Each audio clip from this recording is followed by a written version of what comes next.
Pois é, Leão, a gente continua a falar de adoção. Nós sabemos que no Brasil, adotar uma criança é um processo burocrático e extremamente demorado. Durante este período de espera, é comum os pais adotantes ficarem preocupados e angustiados. Para falar sobre esse assunto, nós trouxemos o psiquiatra e psicoterapeuta doutor Marcelo Niel. Boa tarde, doutor. Boa tarde. Obrigada pela sua presença. E, doutor, o processo de adoção é um período de planejamento, organização e efetivação de um desejo muito forte para a questão familiar. Como administrar todos esses sentimentos? Realmente é bastante complexo, né, todo esse processo, porque a gente percebe que muitas vezes a adoção é a última escolha ainda de muitos casais, né? Então, após diversas tentativas de ter filhos, ou, né, assim, insucessos, ou às vezes, então existe um desgaste já bastante grande e então há necessidade de um preparo psicológico, né, anterior que na maioria das vezes não é feito ainda.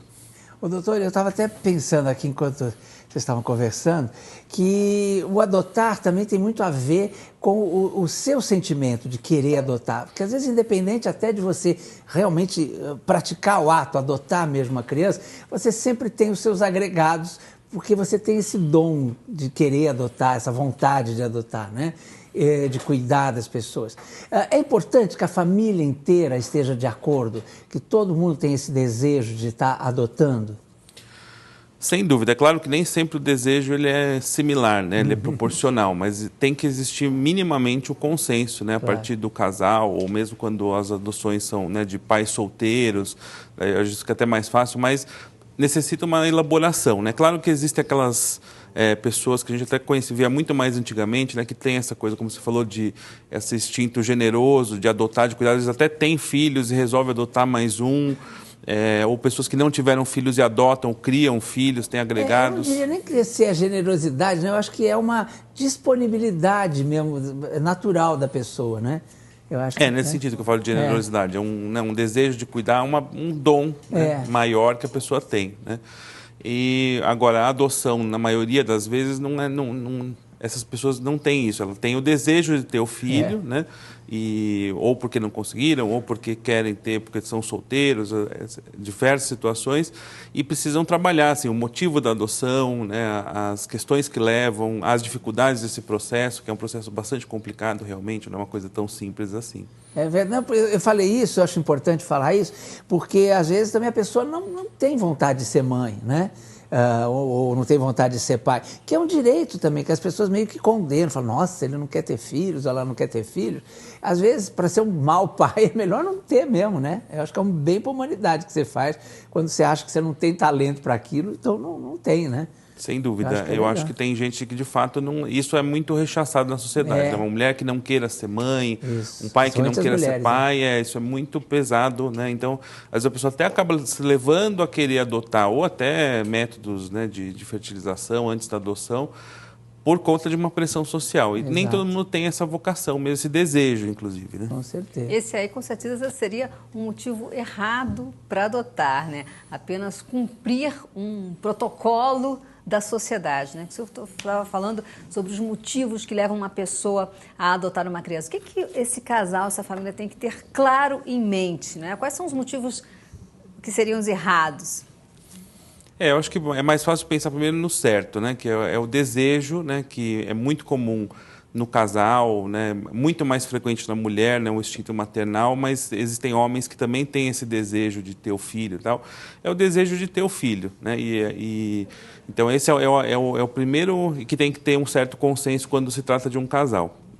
Agora, adotar para cobrir um buraco social, ou para ter alguém, que eu já ouvi algumas histórias assim, ter alguém que vá cuidar, né, no futuro, né, porque péssimo. Péssimo, né, um cuidador, né, tipo, criar um cuidador, ou às vezes, muitas vezes que a gente vê, muitas vezes o casal, né, numa situação de desgaste muito sério de relacionamento, então tem filhos, e não é só adotar, né, às vezes o casal tem filhos para cobrir um vazio existencial, o casamento está ruim, então vamos preencher com filhos, que o filho ocupa aquele espaço. Então, isso é a fórmula para dar errado, com certeza. Agora, quando um deles, no casal, não está tão afim, né? Como resolver isso? Quer dizer, a mãe, ela tá louca para ter um filho, para adotar e tal, e aí ele não concorda, mas aí vai meio que na onda dela para agradar, para não estragar o casamento. Como é que resolve isso? Eu acho que o casal, ao tomar a decisão, não que todos precisem fazer terapia, mas é importante ter algum tipo de aconselhamento, às vezes com alguém especialista em adoção, às vezes com, né, um terapeuta, às vezes até um assistente social que trabalha nessas varas de família, quer dizer, para minimamente tentar ver se existe um acordo nesse sentido, porque eu já vi casos em que uma pessoa quer muito e o outro quer muito pouco ou não quer, a situação fica, né, você e principalmente na adoção, você já aumenta as chances de um fenômeno de rejeição, que ele pode estar presente com filhos biológicos, né? Exato. Uma gravidez não desejada, etc. Mas com a adoção já é uma criança que já vem com uma história de rejeição, né? De abandono, de maus tratos, muitas vezes nos abrigos aí que a gente vê espalhados pelo país. Então você vai ter um risco muito maior de ter problemas. Ser adotado para continuar sendo rejeitado esse é um triste problema demais, sério. Né? Aliás, está falando de rejeitado, infelizmente, acontece também casos onde depois de alguma dificuldade de tratar a criança acaba sendo devolvida, né? Acho que isso até devia ser proibido, mas, enfim, é uma situação muito complicada, não, doutor?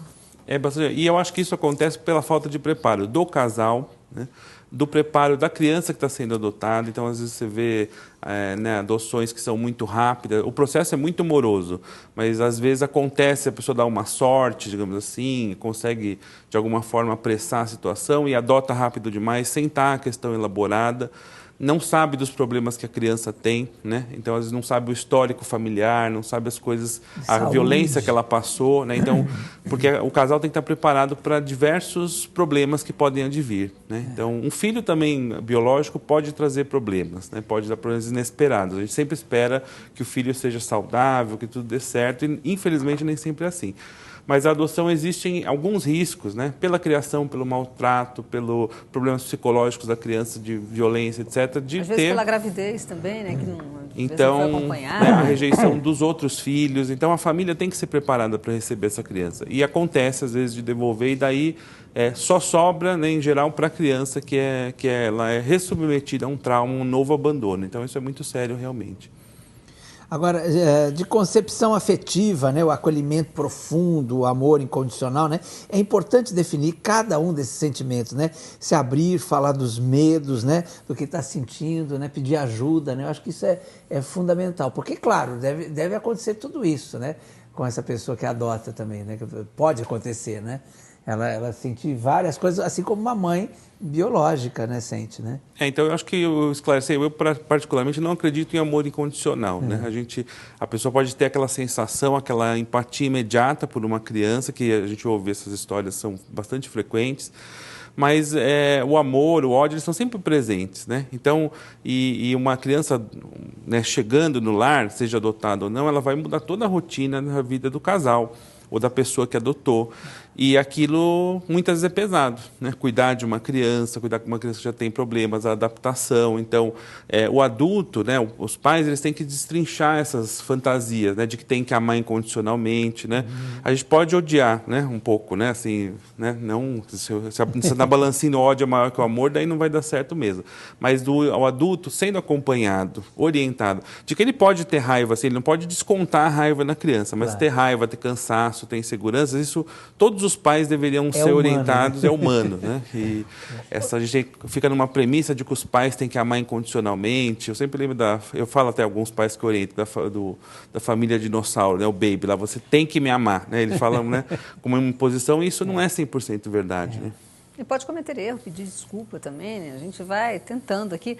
Agora, doutor, pela lei, parece que os irmãos não podem ser separados na hora da adoção. O que o senhor acha disso? O senhor acha que uma adoção, por exemplo, de irmãos pode até facilitar essa adaptação da família?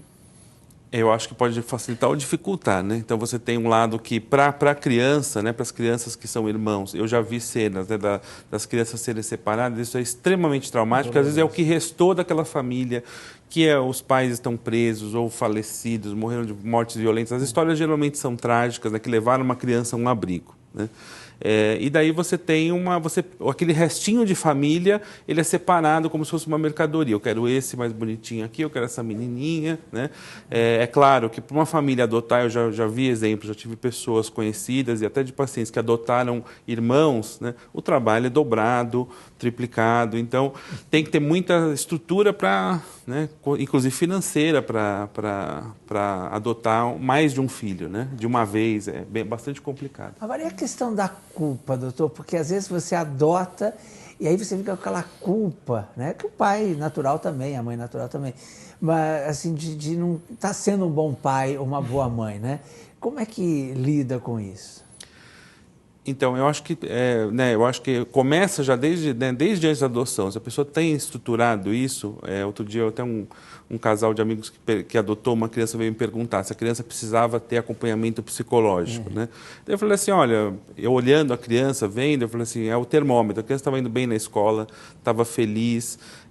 Então, assim, né, os pais, eu acho que mais do que o pai biológico, fica sempre com essa sensação de falta e pode cometer um erro grave de mimar demais, né, e criar um monstrinho, na verdade, né, com excesso, com a falta de limite. Porque coitado, ele é adotado. Não, ele tem que ser tratado como uma criança biológica e ser aos pouquinhos e falando para ele de onde que ele veio, né? E, né, sendo claro com as origens, né? Aliás, o senhor tocou num assunto também muito importante. O Leon falou da culpa, que também gostaria de falar sobre a mentira. Eu acho que de uns tempos para cá isso mudou, tenho a impressão. Mas antes eu acho que era bem comum mentir a respeito da origem da criança. Não se falava que a criança era adotada. Às vezes todos sabiam, menos a criança. E que era uma bobagem, é só uma questão de a ver com os pais, né? Mas eu acho que isso devia ser horrível para a criança. Né? Até porque a criança sabe, né? Percebe, né? Acaba percebe, inconscientemente ela sabe, né? Mesmo que ela seja parecida, né? Então, muito parecida fisicamente com os pais, que, né, antes era muito mais comum essa escolha. É que isso é de uma coisa do passado em que uma mãe estéril, né? Hoje se fala de esterilidade do casal. Era assumir a incompetência. Né? Então, era muito comum os pais viajarem, fingir uma gravidez, né? Esconder essa história, criar uma cena fictícia, né? E a criança, no fundo, no íntimo dela, ela sabe, né? Até porque ela viveu aquela memória, ela está lá. Às vezes sem nome, mas a criança sabe que falta alguma coisa, que tem uma diferença, que tem incoerências, ou pega assunto, né? No ambiente, ouve coisas, né? Como eu tive uma família que, por exemplo, eles não contaram, né? Eles acharam que a criança estava bem por orientação de um profissional e, na verdade, a criança... Nunca chegaram para ele e falaram. E um funcionário da casa deles contou, né? E, num momento de raiva, foi mandado embora. Isso trouxe muito problema depois, né? Então, você evita problemas quando você vai desde o começo. Hoje é a orientação que se tem, né? Hoje tem, inclusive, a lei que proíbe... Quer dizer, o adotado ele tem o direito a saber das suas origens, né? Claro, tudo no tempo certo, né? E daí a criança vai tendo um rendimento melhor, um funcionamento psicológico mais saudável. Ô, doutor, a gente queria continuar esse assunto, mas infelizmente nosso tempo está esgotado. Obrigadíssimo, viu, querido? Eu que agradeço. Volte muitas vezes, tá? E tem um recado, né? Bacana para você. Não, isso não é agora? Então vamos... É o seguinte, eu queria... Eu gostaria de perguntar para você, né? Porque você tem uma filha... que é a nossa Bia, que a gente ama muito, e você adotou a Bia há bastante tempo, né, Leon? E também assim, quer dizer, aquela coisa de contar, ela sempre soube desde pequenininha, mas foi contado com muito cuidado, quer dizer, essas coisas são fundamentais, né? E aí é aquilo mesmo, você está disponível para ser pai, né? Porque a partir do momento é um choque, muda a sua vida inteira, então acho que isso é muito importante, você saber que a partir do momento que você adota, você tem uma responsabilidade muito grande também, mas um prazer muito grande. Olha, parabéns pelo pai que você é, viu, Leon? Obrigado. E a partir desse momento, o Rio de Janeiro está chegando à nossa audiência. Bem-vindos, cariocas, ao Notícias e Mais. A gente vai para um breve intervalo, mas já volta com o nosso programa Esperando a Sua Companhia. Até já. Em instantes, o espetáculo Baião de 2.